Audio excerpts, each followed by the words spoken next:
วันนี้บอลาก็จะได้อันนำเงินพ่อแม่เนาะทางอันแม่จันน้อย150 เหรียญพี่น้องเอ้ยแล้วก็แม่ทอนแก้ว200 เหรียญพี่น้องเอ้ยก็มามอบอันให้ทางอันเจ้าของไม้เพิ่นเนาะเพิ่นก็จะมาส่งไม้พอดีเลยเนาะก็ได้ช่วยเหลือทางซุเพิ่นเนาะครอบครัวทุกข์ยากพี่น้องผ้ากันแตกพี่น้องเอ้ยเอ้าพี่น้องเอ้ยตอนนี้ไม้ที่เบาล่าสร้างพี่น้องเอ้ยก็ได้เดินทางมาฮอดอีกรอบนึงพี่น้องเอ้ยเนาะ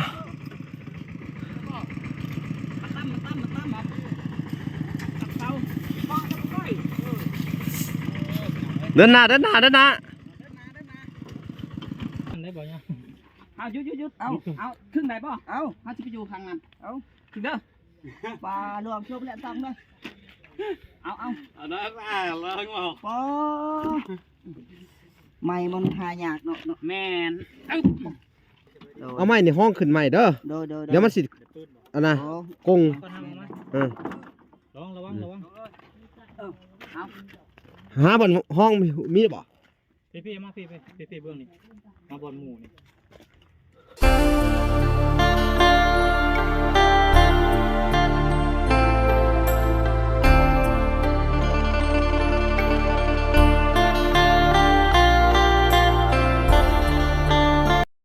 กับสบายดีพ่อแม่พี่น้องเบิดสุขคนเนาะยินดีเข้าสู่ช่อง YouTube เบาหลาสายบุญคุณนะครับคือเก่าเส้นเคยนะทุกคนทักทายสบายดี FC ทางฝั่งไทยและ FC ทางฝั่งลาวและ FC ทางต่างประเทศนำเด้อพี่น้องเอ้ยสบายดีพ่อแม่เนาะอยู่ทางเมืองนอกเมืองนาพี่น้องเอ้ยที่รับชมอยู่เนาะมื้อนี้เบาหลาก็จะได้อันนำเงินพ่อแม่เนาะทางอันแม่จันน้อย150 เหรียญพี่น้องเอ้ยแล้วก็แม่ทอนแก้ว200 เหรียญพี่น้องเอ้ยก็มามอบอันให้ทางอันเจ้าของไม้เพิ่นเนาะเพิ่นก็จะมาส่งไม้พอดีเลยเนาะก็รวมกันแล้วทางอัน2 ทานเนาะพี่น้องมันก็ถืออยู่7,500,000แสนกว่าพี่น้องเอ้ยเนาะ7,500,000แสนกว่าบ่ล่ะก็จะได้จ่ายค่าไม้ในส่วนหนึ่งพี่น้องเอ้ยเวลาได้ตอนนี้ก็เป็นน่าจะเป็นจ่ายค่าเสาแล้วก็ค่าคือค้างพี่น้องแล้วก็จ่ายค่าตรงพี่น้องเอ้ยก็รวมแล้วก็น่าจะเป็นประมาณ7 ล้านกว่าๆเนาะว่าสิเป็นอย่างไรนะพี่น้องเพิ่นก็จะได้เข้ามาจะหน่อยเนาะเวลาก็จะได้เตรียมเงินแล้วก็แล้วก็สิไปพูดคุยกับเพิ่นเรื่องของไม้ต่างๆอีกเนาะที่ยังขาดเหลืออยู่พี่น้องเอ้ยเนาะว่าสิมียังไหนขาดเหลือในการเฮ็ดเฮือนครั้งนี้เนาะพี่น้องก็ซอยทุกคนเป็นกำลังใจให้ทั้งเบาหลาและก็ทั้งครอบครัวไอ้แก้วในเด้อพี่น้องเอ้ยถ้าขาดเหลือยังกะพอช่วยกันได้กะซอยเพิ่นเด้อพี่น้องเอ้ยเนาะเวลากับเบิดน่าจะเบิดงบประมาณในมื้อนี้แหละเนาะกะสิเป็นจังได๋พี่น้องเอ้ยกะให้ทุกคนไปติดตามแหละรับชมกันเนาะก่อนสิไปรับชมคลิปนี้เนาะทุกคนเนาะฝากเป็นกำลังใจเล็กๆน้อยๆเนาะกดไลค์กดแชร์กดติดตามไว้เนาะพี่น้องเอ้ยเพื่อได้ช่วยเหลือทางซุเพิ่นเนาะครอบครัวทุกข์ยากพี่น้องผ้ากันแตกพี่น้องเอ้ยเอ้าพี่น้องเอ้ยโอเคบ่ล่ะก็สิได้ให้ทุกคนไปติดตามเลยรับชมกันเลยเนาะโอเคไปเลยตอนนี้ไม้ที่เบาล่าสร้างพี่น้องเอ้ยก็ได้เดินทางมาฮอดอีกรอบนึงพี่น้องเอ้ยเนาะ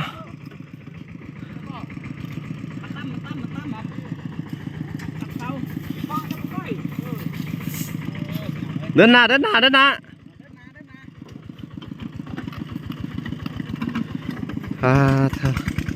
างสาวไอ้แก้วก็มาครบแล้วพี่น้องเอ้ย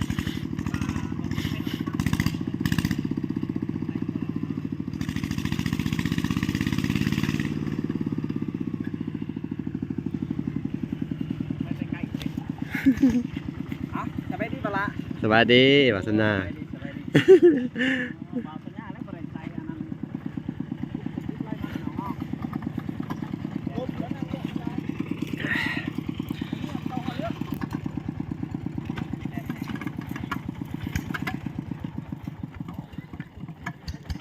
เขาก็สิไปให้ทางไอ้แก้วอันเมียนหาแนวมาอันห้องใหม่ดีๆยันไม้กงพี่น้องเลยนี่ไม้เพิ่นเอามาไม้ก็ตัดมาใหม่อยู่พี่น้องเลย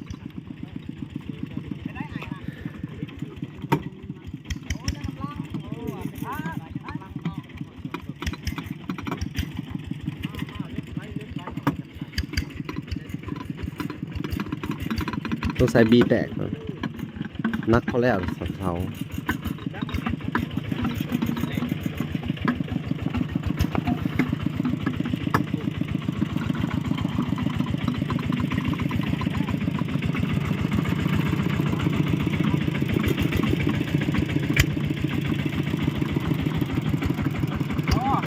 พ่อ เบรกอยู่ เรียกว่าอยู่ โอ้ไม่งั้นลืมเละเมื่อยเลยเบิดพระเบิ่งเก่ามาบ้านหน่อยฮะไปยังขนาดน้อยโดยของเองเนาะ เป็นอะไรบาดนี่ดีใจอยู่บ่ ใจแห้ง มาฮอดหลายๆทอนเติมเนาะ โดย อ้าวพี่น้องเอ้ยก็จะไหลเป็นเงินให้เพิ่นละจะหน่อยนี่เนาะ มาจะขั้นช่างอันนี้ฮะคัน คันเดียว ยังเท่าไร แล้วไพ่ไหวแล้วกำลังหวาน รถเท่านี้แหละพี่น้องเอ้ย คันนี้นะ อืม จะเสียมากให้เขาตัวเช่าข่อยจะสั่งมันจับ เช้า เช่าขอไก่เช่าขอไก่นี่จะเป็นน้อยนะสีกระไดนี่สี่ต้น อะไรมันจัก 2 เมตร 2 เมตรเนาะ 2 เมตรเศร้ากระไดเขาจะได้สี่ มือรถ จะได้ต้นละเท่าไร เสากลมบ่หรือเสาอันนั้น นี่นะนี่ เสากลม เสาละหัวเนาะแบบละหัวเสากลมมันเสาเหลี่ยม เด็กเพื่อมอซิง น้ำตู้ เนื่องตู้เอาทำพอซิงก็ได้พี่น้องเลย จัดงานเรื่องงานน้อย อ๋อตัวเพลหนาวดิ เดินไปเพื่อช่วยได้ว่ะ เห็นว่าเต้นอันช่างปลาช่วยนอน ไอ้แก้ว เจ้าเบิ่งไม้เจ้าจะบ่อนนี่มันกงได้เจ้าต้องหาแนวห้องขึ้นมาอีกนี่เอามาเฮ็ดมันดีๆบ่ให้มันกง นี่ปีแล้ว แม่นฮะ นี่เดียว ฮะ นี่หาแนวห้องขึ้นอีกเด้อให้มันเสมอกันเก้าเสาบ่สัญญาโดย เอาไปให้แกกินเด้อตัวนี้ ตอนนี้กะ หยุดมาทับกันเด้อ เก้าเสาพี่น้องเอ้ยเพิ่นมาส่งแล้วก็สิได้จ่ายเงินให้เพิ่นเลยเนาะ หยุดไอ้แก้วได้ป่ะ ช่วยกันนะอย่าว่ามานักเด้อ ถามทางนั้นได้บ่เนี่ย เอาหยุดเอาครึ่งได้ป่ะเอาจะไปอยู่ข้างนั้นเอาถึงเด้อ ปลารวมช่วยแล้วต้องเด้อ เอา อันนั้นเลิกบ่ปอไม่มันหายากเนาะ แมน นักบ่พี่น้องเอ้ย คอยเด้อทางเด้อเอา น้ำน้อยข้างเลยน้ำน้อยตัว เอาไอ้แก้วเอาเด้อป้าพี่น้องเลย โตฮ้อนก็ฮ้อนเนาะเหือก็เหือมีแต่ว่าไอ้แก้วเอาไม้ในห้องขึ้นใหม่เด้อ โดย เดี๋ยวมันสิอันน่ะกง ก็ทำมั้ยระวัง หาบนห้องมีบ่ พี่มาพี่เบื้องนี่มาบนหมู่นี่อันนี้เดี๋ยวเอาอันนี้มาห้องขึ้นก่อนเดี๋ยวเอาออกก่อนนี่ตัวรุ่มมันกงเลยเอาไม้มาห้องขึ้นดี หยุดเบิ่งก่อน ลงลุมได้บ่ ๆมันกงเลยพี่มาวางข้างปลายพี่เอาย่อขึ้นไหมไอ้เอาย่อขึ้นตั้งไว้ก่อนให้บ่าวแก้วเพิ่นอันนี้ก่อนนี่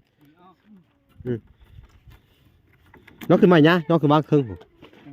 แล้วก็ให้ไอ้แก้วเอาสอดไม้เข้าไปก่อนมันกงหรือไม่ เจ้าซอสเด้อ เอาเลยนี่ก็ท่านละลงมานี่พี่น้องเอ้ยเอาไม่เพิ่นจ้ะ ได้เยอะไม่เซ็นเนาะท่านเมื่อยแล้วบอกบาสนาได้สิไปหยกซอย โดย วางเลยทอดกันเลยทอดขึ้นเลิศ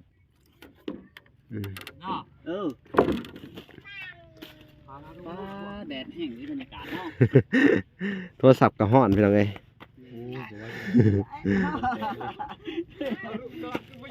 แกก็giờ ta nó ao chú ว่ามันพูดนั่งไหนเด้อ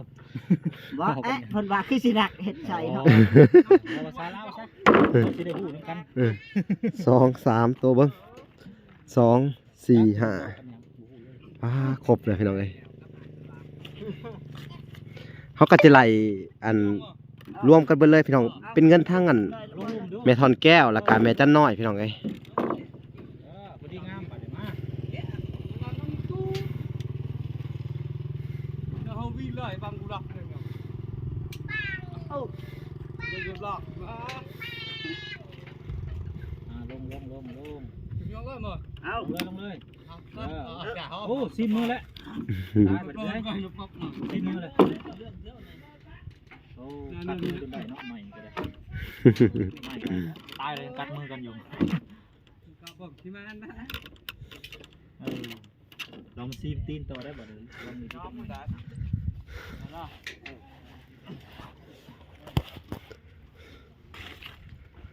งเลยแข่งมือแข่งตีนปะผมบอก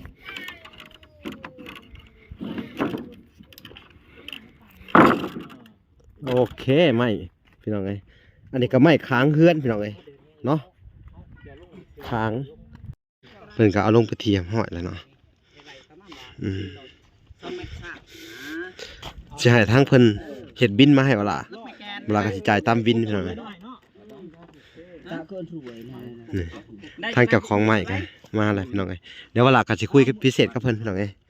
ว่าอันสอบถามราคาแต่ละอันเนาะที่เวลาสั่งไปเนาะพี่น้องเอ้ยราคาไม้แต่ละเส้นจำนวนมีจักเส้นใหญ่เพิ่นจดรายละเอียดมาให้เวลาเบิ่งเนาะเอาโอเคพี่น้องเอ้ยเดี๋ยวจะไปนั่งคุยกับเพิ่นจักหน่อยนี่เอาบ้านนี้เนาะอันจะได้ มือตะโกนแจ้งเวลาก็จะได้จ่ายเงินค่า ค่าไม้เนาะพี่น้องเอ้ยสบายดีเด้อ สวัสดีทั้งสองฐานเนาะก็ถือว่าจำนวนเงินที่จะจ่ายในไม่ในมื้อนี้เนาะก็จะมีจำนวนเงินทางแม่จันเนาะแม่จันนี่ก็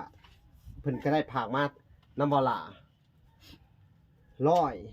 149 เหรียญเนาะเพื่อได้อีกอันน่ะนี่อีกเหรียญหนึงก็ให้เป็นอัน150ซะเนาะ150 เหรียญพี่น้องเอ้ยแล้วก็จำนวนเงินของทางแม่แก้วนี่ก็200 เหรียญมันก็ตกอยู่4 ล้าน3 แสนประมาณนี้แหละเนาะแล้วก็เขาก็จะได้มอบอันค่าไม้เพิ่นเนาะแม่แก้วทางอันจำนวนไม้นี่เสาหนึ่ง 4 แสน เสาละ4 แสนเนาะ9 เสาพี่น้องเอ้ยเนาะ9 เสาอยู่มันก็สิตกเป็นอัน9 เสาอันเสาละ4 แสน 3 ล้าน 3 ล้าน 6เนาะโอเค3 ล้าน 6เวลาได้จดไว้อยู่เนาะ3 ล้าน 6และไม้เส้นไม้หนา6 7 แมตรหัน มา15คูณ7เนาะ7 เมตรเนาะ 7 แมตร 7 เมตรมันถึกตัวละ 2 แสน 2 แสน 12 โตก็2 ล้าน 2 ล้าน 4แมนโอเค2 ล้าน 4เนาะพี่น้องเอ้ย2 ล้าน 4เอาเดี๋ยวจะจ่ายกันเลยเนาะมันเนาะและก็เดี๋ยวจ่ายก่อน2 ล้าน 4เนาะ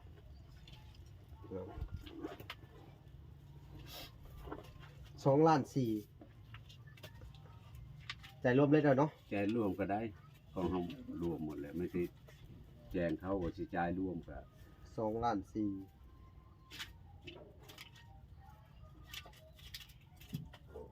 จ่ายรวมเบิด2 ล้าน 4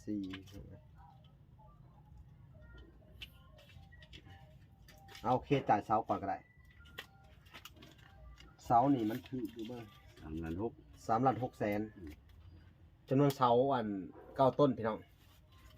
เวลาก็จะจ่าย3 ล้าน 6 แสนเนาะโอเคเอานับเบิ่งก่อน1 ล้าน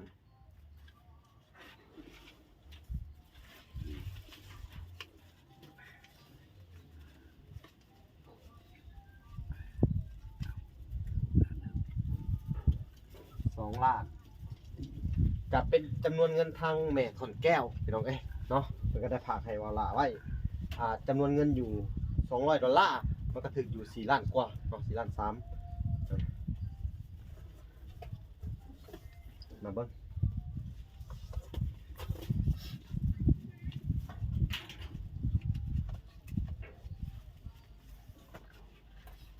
เช่าหนึ่ง 600,000 เป็น600,000เนาะ1 2 3 4 5 6เอา ยังเป็นไม้เส้นนั้น55เจ็ดมัน โอเค 2ล้านสี่ 2ล้าน4เนาะ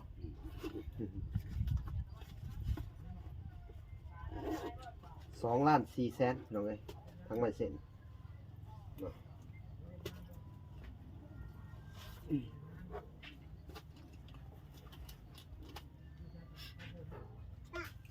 สบายนี่ก็ มาให้เดียวแล้วสบาย ไปหาเบอร์ โอ้เราจะไปตะก็ได้เรียนว่าเช่นเหมือนที่บ้านตะปีกับมันอะ เอานำมาก่อนดู ไปเช้าเย็นเลย เคยมา ตะ เนี่ย ปีกับมันอะ แจ๊ดหรือเยอะ เขาหาไม้แล้วมันนี่มาแกะเอาแกะเอาแม่แกะแม่ล่างก็ลูกไปกับที่ดินให้พอแกะไปแกะออนไวๆค่ะ มาลูกจ้ะมา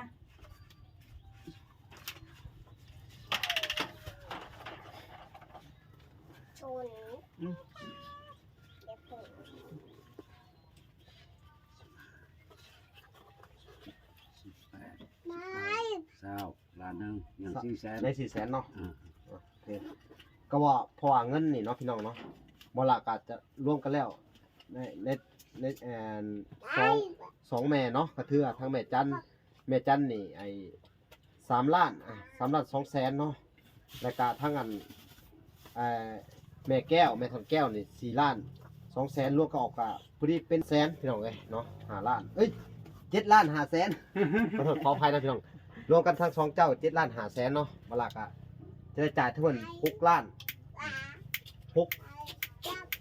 ล้านเต็มเนาะ 6ล้านเต็ม โอเคยังเหลืออีกล้านหนึ่งที่ได้สิไลมาให้สั่งไม้ต้นไม้เลยเด้อ เออ โอเคเนาะ คันว่าจ่ายก็ยังให้จ่ายมื้ออื่นตอนแรกให้มื้อนี้ไปจ่ายให้ ยังเหลือจักโตนะไม้ ยัง10โตยัง11โตเช่นนั้นยังโตหนึง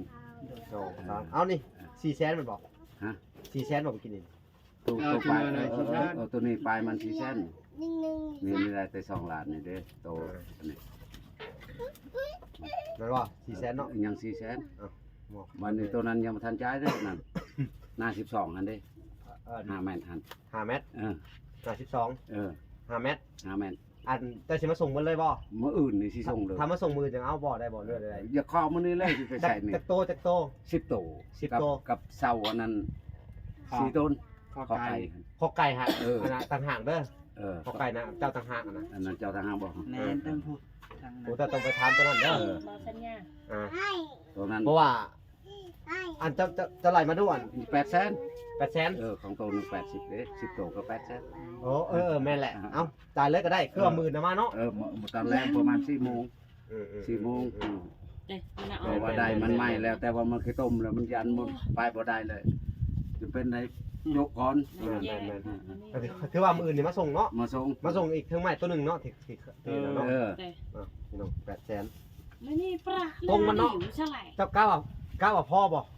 ตรง ตรง ก้าวพ่อบ่ บ่พอดอก เก็บไว้ลูก มันขาดอีกจักโต คนบ่ระดับ16โต เพราะว่าเงินนี่มันน่าสิเหลืออยู่เบิ่งอัน มันบ่พอหักแต่ ยังเหลืออยู่ล้านเด้อมันยังเหลืออยู่ล้านกว่าจะเอามาให้เบิดเลยเด้อ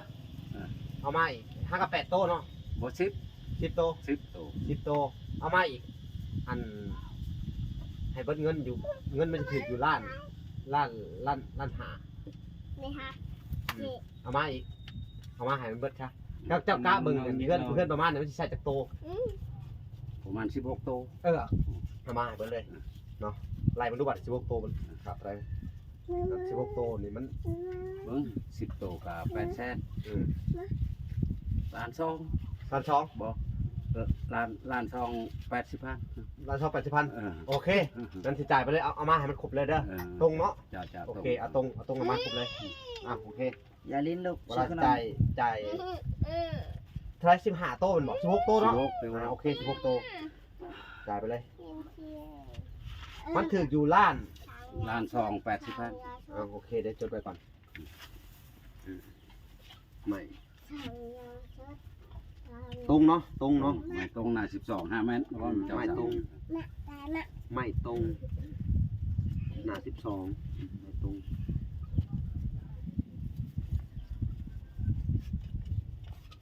ไอ้เจ๊จะต่อฉลองกับตัวหยอกเนอะ อ้าวหน่อยสิเกิด3 cm nó đứt ăn của con tàng hàng đó เนาะกะ nè cả con của nó luôn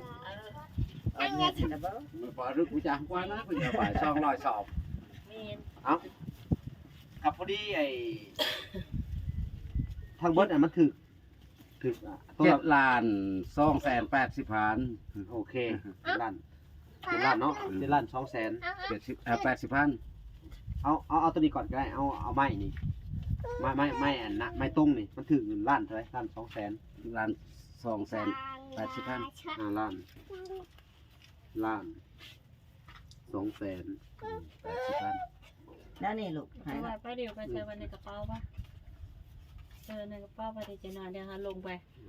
ลงไปชื่อตู้เย็นเขาได้จะน้อย ตัวเย็นเฮายังบ่มีนะ โอเค ไปตัวเย็นเฮา จะจ่ายไปเลยเนาะล้าน2แสน80พันเนาะ เอ้ดังกว่าเฮา ล่ม เชิงก่อนคือละพีก ชื่อว่า ชื่ออันนั้นลูกแห่น่ะ นี่เบิ่งมันไปเล่นเงินหา เท่าไหร่แสนบาทมาบาทน่ะผู้โท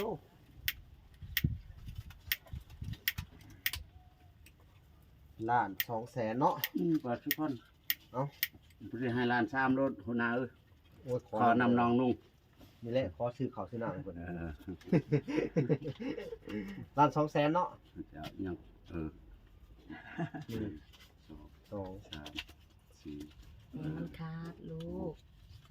อายเบาลาตีเด้ 9 ชนะหายไปอันนั้นเลยก็ได้คือเอาแหละ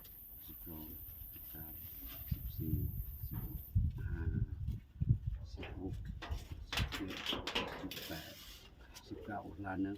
โอเค ยัง280 พันให้ล้าน3ก็ได้ขอความทุกข์ความเบอร์เบนบ่มีนี่ก็แดดปุ๊บความอดทนพยายาม เอากับมิตรว่ามื้อหน้าก็สิขอนำคือเก่าเด้อ เจ้าให้โชคดีเด้อให้ร่ำรวยเอา เอาผู้แหละอันขอบบุญขอบคุณทางผู้ใหญ่เพิ่นผู้แหละเด้อทางไอ้แก้วก็ได้ ก็คือว่า ขอบคุณ อันทั้งเบิดเนาะบ่ล่ะก็ได้จ่ายเป็นที่แหมห้อยเด้อทางแม่พอเอ้ยเนาะอยู่ทางอันเป็นเงินของ ตกด้านนั้น แม่ เราเจอ ส่วนแก้วค่ะแล้วก็เป็นเงินทางแม่จะน้อยก็มันก็สิเหลืออยู่ อันทางเบิดก็มันยังอันทางเบิดเงินเนาะเงินทางเบิดก็มันสิถืออยู่อัน 7 ล้าน200,000ที่300,000 7 ล้าน3แสนเนาะแล้วก็มันสิเหลืออยู่เงินทางเบิดมันสิเหลืออยู่ประมาณอัน2แสนที่เหลือก็เขาสิได้เก็บไว้ทอนโฮมมันอื่นเนาะเหลือเงินอยู่2แสน นั่นน่ะก็ทรีแจ้ง เงินเหลือ 200,000เนาะเฮ้ย 2แสนเอา ก็สนุน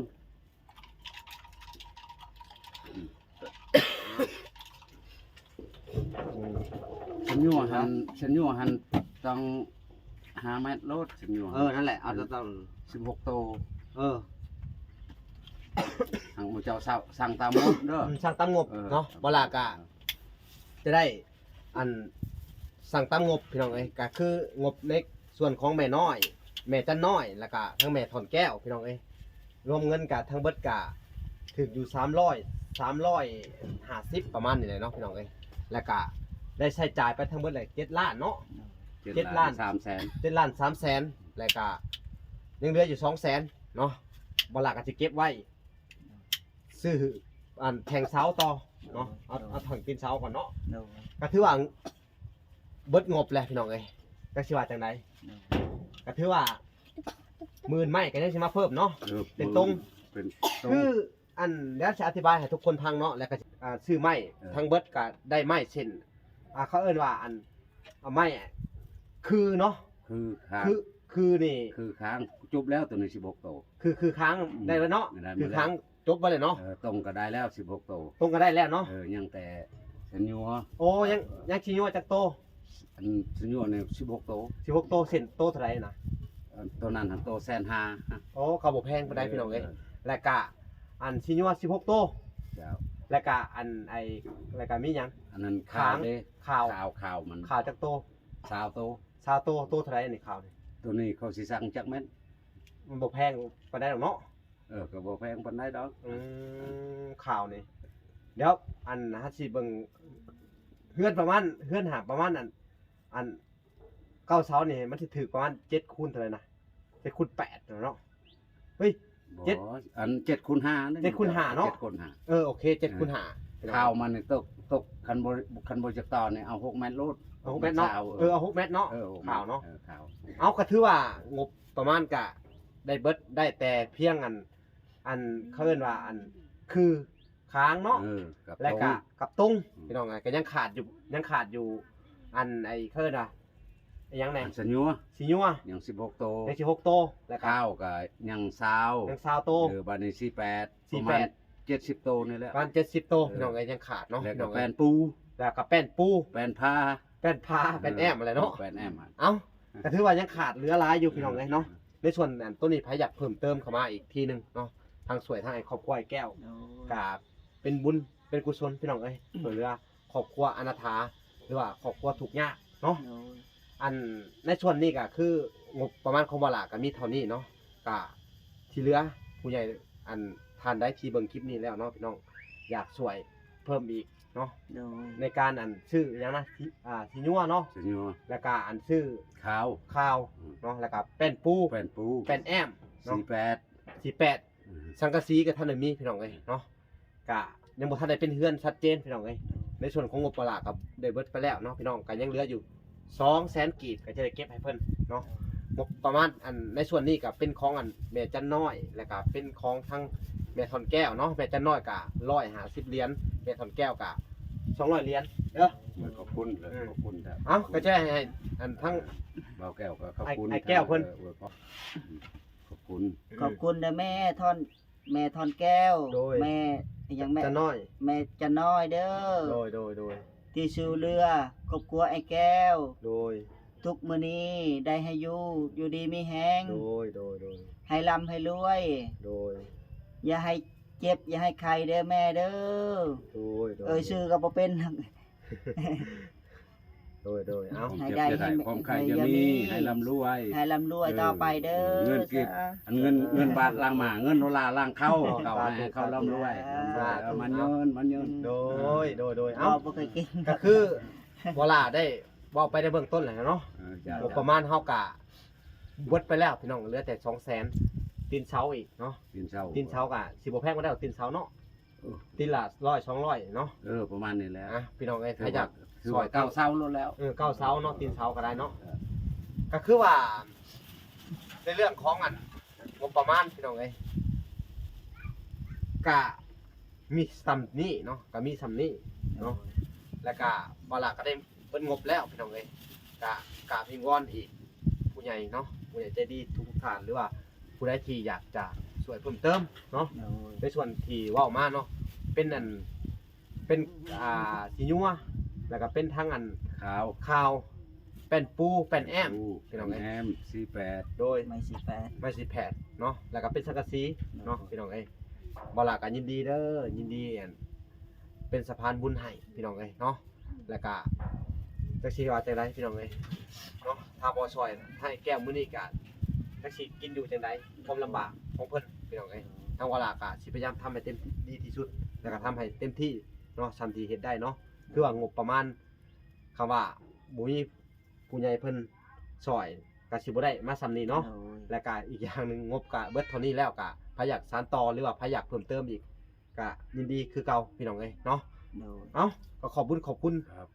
โดยเบิร์ดสุขุสุคนที่รับชมคลิปแล้วก็ผู้ใหญ่ใจดีทุกท่านที่ช่วยเหลือมาอัน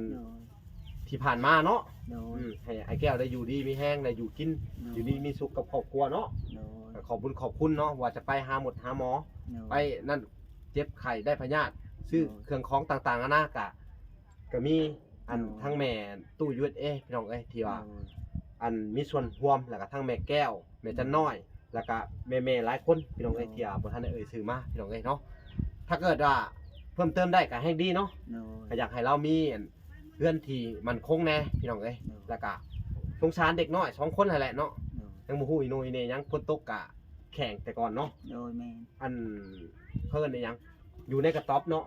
ผ้าบัดฝนตกมา ปิ้วเบิดว่อนไปเบิดเลยเนาะ ลำบากสับสน ระบาดอีหลี ลำบากสับสนแล้ว แม่น แต่ว่าเดี๋ยวนี้อันจะทุแล้ว ดีขึ้นหน่อยนึงเนาะ ดีได้เลย โดยเอ้า เออ ก็บ่มีหยังแหละเนาะ โดย เอ้าก็อันมื้อนี้กะถ่ายคลิปก็บ่มีหยังเนาะก็คำบ่ซอยหยังก็ได้พี่น้องเอ้ยก็ซอยเป็นกำลังใจให้กดไลค์กดแชร์บ่คำโฆษณาพี่น้องเอ้ยพอมีรายได้เล็กๆน้อยๆเนาะพอจะช่วยเหลือสังคมต่อไปพี่น้องทางบลาก็ได้เอ้าขอบคุณทุกคน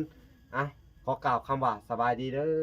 อสบายดีเนาะพอกันใหม่คลิปหน้าเนาะ ยาว เดี๋ยวจะพาเพิ่นไปซื้อตู้เย็นก่อนพี่น้องคลิปหน้าพี่น้องบ๊ายบาย